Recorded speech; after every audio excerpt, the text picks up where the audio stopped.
gorgeous, that's what you want to say when you hear about the new Volvo XC90. The car should deliver a lot, but you never know what the car is capable of before you drove it. So now, let's see how it drives. The Swedes have revamped and redesigned their upper-class all-rounder, giving him all kinds of new equipment. But the changes are most noticeable when driving. The Nordic developers have obviously done a great job.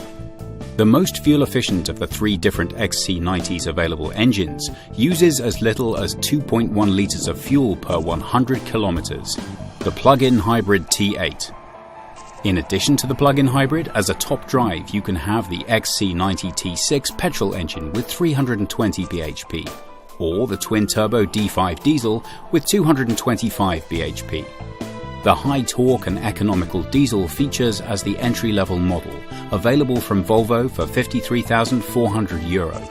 All engines of the new range of XC90 are 4-cylinder engines. The different level of power comes from things like turbocharged different petrols and plug-in hybrid. If you prefer the characteristic of a 6-cylinder engine, that wouldn't be there, but it still works fine.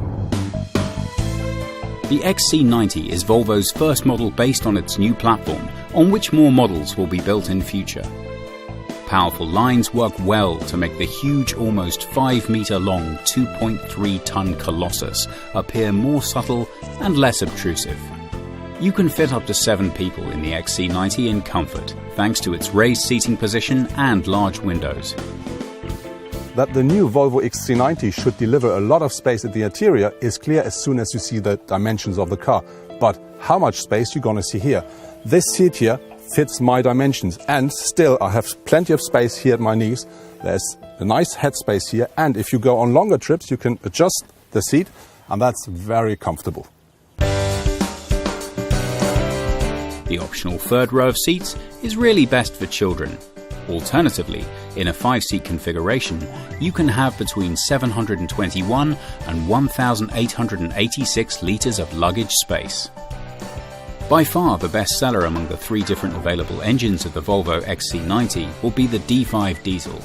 Volvo expects it will achieve up to 85% of all sales. Inside, there is an understated elegance. Volvo have reduced the number of knobs and controls to the bare minimum. This has been especially helped with the use of a touchpad with gesture recognition familiar to users of tablets and smartphones. The interior of the new XC90 is not only very spacious, it is all well built. We have nice materials here, everything is the way it should be in a premium SUV.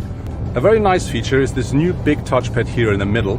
This touchpad controls nearly every function in the car, but it takes some time to get used to. An 8-speed automatic gearbox transfers the engine power to a 4-wheel drive, which normally sends most of the power forward and up to 50% of its torque to the rear wheels when needed. An optional air suspension can lower the rear for easier entry.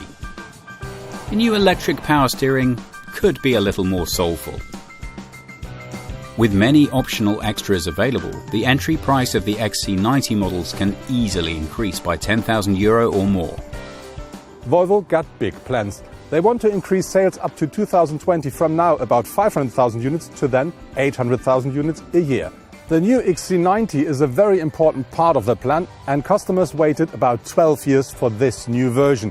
The good thing is it delivers everything you expect from a premium SUV. The price starts at about €53,000. That's not cheap, but for that car it's quite fair.